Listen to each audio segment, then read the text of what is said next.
My name is Jason Clark. I'm the Chief of Staff for the Texas Department of Criminal Justice.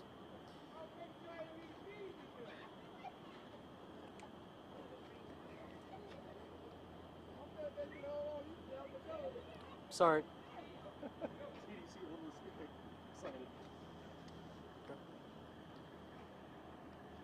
We just received information that Gonzalo Lopez has been captured and is deceased. The details are still coming in at this time, but this is what we know. So just a few minutes ago, Lopez was spotted driving that Chevy Silverado pickup. That information had gone out across Texas, and it was actually law enforcement in Atascosa County that spotted Gonzalo Lopez driving that Chevy Silverado. At that time, they trailed Gonzalo, and then ultimately the tires were spiked on that vehicle. After a short chase and a crash, Gonzalo Lopez exited the Chevy Silverado with a firearm and engaged law enforcement officers who engaged back and ultimately killed Lopez. Again, Gonzalo Lopez has been captured and he is deceased. Any other questions? What time did this happen at? We believe that this happened probably about 30 minutes ago or so. Any law enforcement officers struck? Fortunately, no law enforcement officers were struck. It's my understanding he fired several rounds at officers and was armed with an AR-15 and a pistol, and I believe multiple officers engaged Lopez, ultimately shooting and killing him. What was the law enforcement agency? I don't know exactly. I know it happened in Atascosa County, and I believe the name of the town is Jerdington. That could be a mispronunciation by me, but it's in Atascosa County, and that's where the ultimately Jerdington, is that correct? Is where ultimately the interaction took place. Do you have any information on AR-15 from? It's an assumption at this point, but given that he was in the vehicle that was taken from this residence, it's likely that those firearms came from this residence.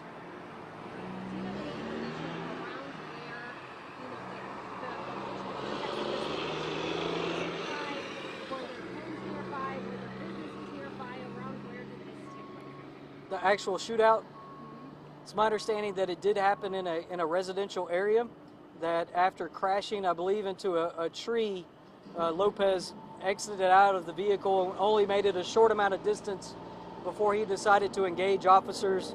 And thankfully for the swift action of those officers, they were able to take Lopez into custody.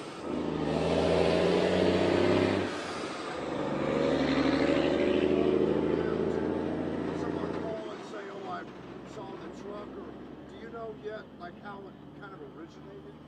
I know that a bolo went out across the state, and so they were certainly cognizant of South Texas and the San Antonio area because he had previous contacts in that area. And it's our understanding that law enforcement spotted that vehicle on a roadway, and the license plate matched the bolo, and so that's when they began to tail Lopez in that vehicle.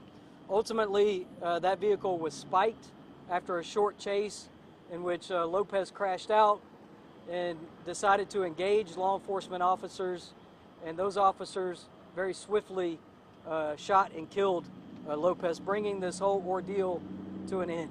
What weapons did he fire? I know he had multiple weapons, but did he use all of them? I don't know specifically what weapons he used, but I do know that he was armed with a rifle and a handgun. Where does the investigation go from here now that he's deceased? Sure, so it's something that the Texas Rangers will be leading up that investigation, along with our Office of Inspector General, who will be closely involved in that investigation. And were you guys able to find any of the clothes that he originally had on when he left with us? I can tell you that they're still at the scene at this moment. So Lopez is deceased, law enforcement is there, they're processing that scene as we speak, and so there's some information that I just don't have at the moment. I do want to take a moment though and really thank law enforcement.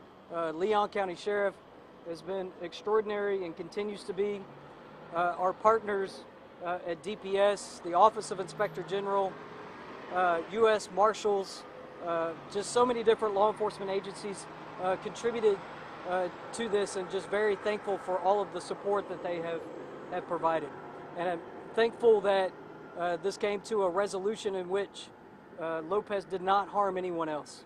As a leader, what's your reaction that this man is off the streets? I can just tell you that we are very saddened that the murders happened, but I will tell you that we are breathing a sigh of relief that Lopez will not be able to hurt anyone else. Will Tdcj be adjusting their protocols to ensure that nothing like this happens again? As I said earlier, we will conduct a serious incident review. Anytime you have something serious like this, it's incumbent upon us to go backwards to figure out, how did he escape? How did he beat our security protocols in order to leave that transport vehicle? And so that's something that we absolutely will be doing. We will uncover how he did it and then make any adjustments that are necessary. He's obviously not your typical dangerous inmate, because I mean he was able to do it like years ago, right? I mean there's something about him, right, that makes him very unique when it comes to this situation. Absolutely. Gonzalo Lopez had a history of trying to elude law enforcement. And so we knew from his records that previously he had stayed out in the wilderness for quite some time. And so that's why we remained in this area, because we did not have evidence that put him out of this area. I will tell you that obviously U.S. Marshals and Texas Rangers and our Office of Inspector General were closely monitoring any contacts that he had ever had in the free world to see if he had contacted them, reached out to them. And that was very unsuccessful. And so we still had a thought that he could be in this area, and that's why we continue to have a presence in this area. And it wasn't until this afternoon that it became clear that he remained in this area. Jason, did the victims, I didn't select it, did the victims walk in on Lopez? Frankly, it's just too early to tell. We do believe that the victims were there today. It's unclear whether Lopez was already there or was casing the structure and just waiting for someone to come in. What's the feeling now that this is over? It was an exhaustive search for a few weeks there. Are you guys relieved? Just kind of, what's that feeling? I will just, again, it is...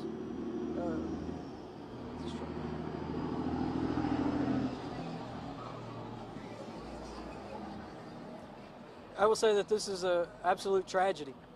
The fact that 4 individuals, I would say that this is a tragedy that you had 5 individuals who lost their lives. And so I am thankful that tonight Gonzalo Lopez is unable to harm anyone else. Do you know Responsibility do you think Tdcj has leading to the deaths of these 5 people, that if he was able to escape? Sure.